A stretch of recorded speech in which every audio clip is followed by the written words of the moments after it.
Hey guys, I hope you're all doing well. Now today, as the title somewhat suggests, I'm going to be speaking about the state of the game after the January patch. I don't really want to talk about just what's good, but I also want to talk about what's bad and where we can go from here, because I'm, a big DICE critic. I don't want to speak about air gameplay only, but I will definitely talk about it as it's an element of the game that I really enjoy. I don't want to drag this intro out either, so let's just get into the infantry gameplay here. Firstly, I don't want to talk about fixes. A lot of these shouldn't have made it into the release, full stop, but they're really not that significant. In short though, a lot of animations were fixed, such as bipods, ragdolls, vaulting, etc. So again, to good stuff for infantry players. The first change we've seen is a drastic increase in footstep sounds. This change has been applied to both friendly and enemy footsteps. Overall, I like the direction of this change, but to improve it, I like the footsteps to be less loud through thick walls, and the friendly footsteps shouldn't be as loud either. I feel like these two changes would remove a lot of the footsteps that just give excessive information, but feel free to let me know what you guys think of this change. Another fantastic thing is the zoom, aim, sensitivity, smoothing setting. We've seen it's absolutely great for players who aren't using uniform soldier aiming, and I personally don't play with USA, so I found this feature to be amazing. It makes the transition between aiming down sights and hip firing just a lot smoother. It's a great addition for sure, so well done guys. We've also seen a lot of buffs to SMGs, which is to be expected I guess. I think they're in a better spot now, almost perfect I'd say, and you can now choose an SMG to be effective in a specific range. For example, for really close range SMG, the Suomi, Tommy or ZK are really strong, but at longer ranges maybe an MP34 and an MP40, they'll both serve better. We've also seen the first Tides of War weapon, again it's the ZK. I haven't put the time to test it yet, but I have seen it used on streams, and the general consensus is that it is just like an absolute top tier SMG, so yeah, go ahead and get that, it's definitely a good gun. The next and probably my most favourite change for this patch is the Bipod and prone meta nerf. Bipod gameplay was definitely just absolute AIDS in BF5. It doesn't need to be in the game. And MMGs were not actually effective. A lot of people say they are, they're not. They're just very compelling for average and bad players because they guarantee at least one kill before you're spotted and demolished. Previously, the accuracy benefits of going prone and bipoding both stacked. The result of this was an inconsistent experience between bipoding on different objects and a generally absolute recoil-free laser beam. Now the stacking is removed and bipod players have to control a little bit of recoil. I still feel like they can go further, as this is just totally mindless gameplay. As for infantry, I wouldn't say there were any bad changes that we saw. The only truly viable assault rifle in the M1907 SF was now nerfed. Now, I don't think this is really a terrible change, it doesn't really matter that much, just use a DMR like everyone else does. Now there is some stuff that I'd like to see in a future patch for infantry however. So to start, visibility is an absolute joke. The game rewards an AFK playstyle far more than it should. I think to solve this issue we should start with a particle effects option in the video settings. Not only do they make spotting harder, but particle effects are really taxing on FPS. So being able to get rid of them would definitely give you more FPS as well, which just definitely helps with visibility.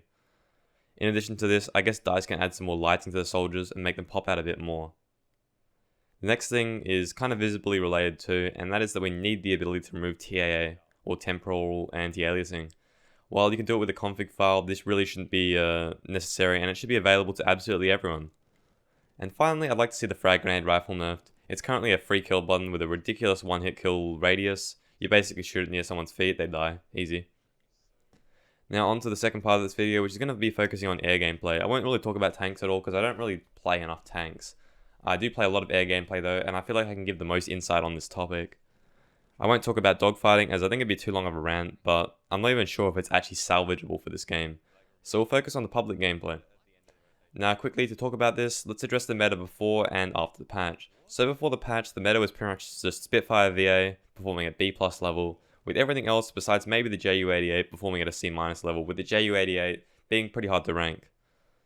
The patch saw some changes to the planes however, so firstly we saw a buff to the rearm speed for both rockets and bombs. Now bombs regenerate in 20 seconds and rockets regenerate in 15. Prior they both took 30 seconds. So due to this, the Spitfire VB has seen itself right back into the meta as one of the best anti-tank options. It's arguably the second best fighter right now after the Spitfire VA.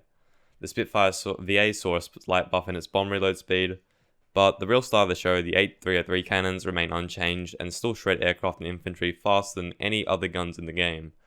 Now after these two, I'd say the BF-109G2 is next up.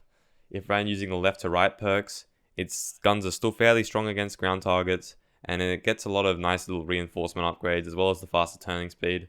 It also packs rockets, which are pretty fantastic for dealing with stationary AAs.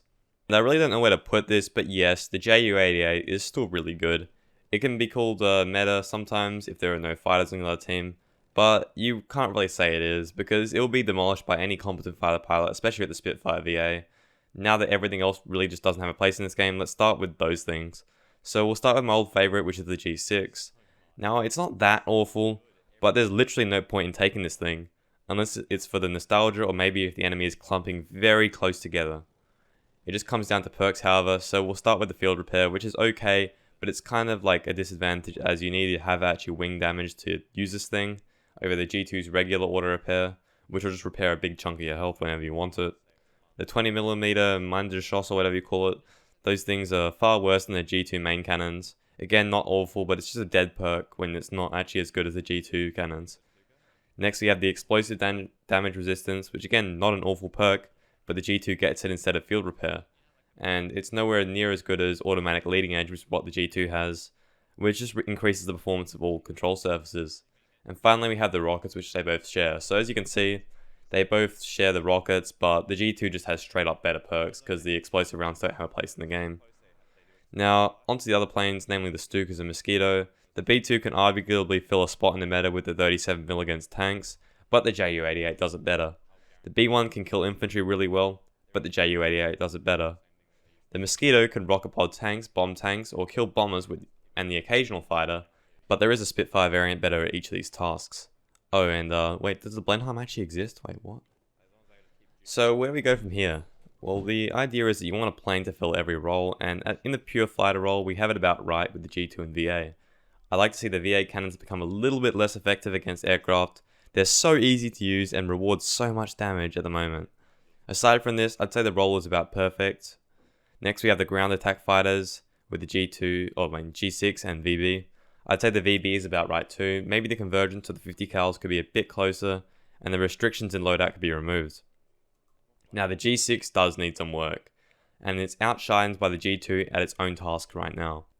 The solution to this is a buff to the Manja Shots rounds. When nerfing these, DICE stated that they want these to be effective for single target killing, not sweeping a whole area. While they could sweep an area, and they still can, that relied and still relies on intense grouping. The thing that was killing those groups wasn't the Manja Shots. It was the old rocket pods, which were like mini nukes. Going forward, I think the Manja Shots should be between a 6 to 7 hit kill, depending on how close the round lands against the infantry. Currently they're ridiculously inconsistent, varying between like 9 to 13 shots to kill. If buffed, they might actually give the G6 a reason to be picked over the G2. Furthermore, they could use a buff against bombers, as right now it takes a long time to down one of those things with guns alone, and you pretty much just need to use rockets if you want to get it done in a timely fashion. Given this buff, I'd say that this plane would slot itself back into the meta as a kind of anti-ground option. As for the Mosquito and Stuka, I'm not really sure what they could do without making them OP. Maybe for the Stuka we could get the 37mm cannons back with the 250 kg bombs, instead of those stupid anti-tank mines. That'd make that thing pretty decent. The B1 is already fine where it is. Once you get the 1T bomb, it works pretty well. The Mosquito could also take its old Hispanos back. Those things made it worth using, so I'd guess it'd make it a decent tank and bomber killer if it had those again. And finally, saving the worst for last, the Blenheim just needs some insane buffs. I don't even know, man. That thing has always been a meme.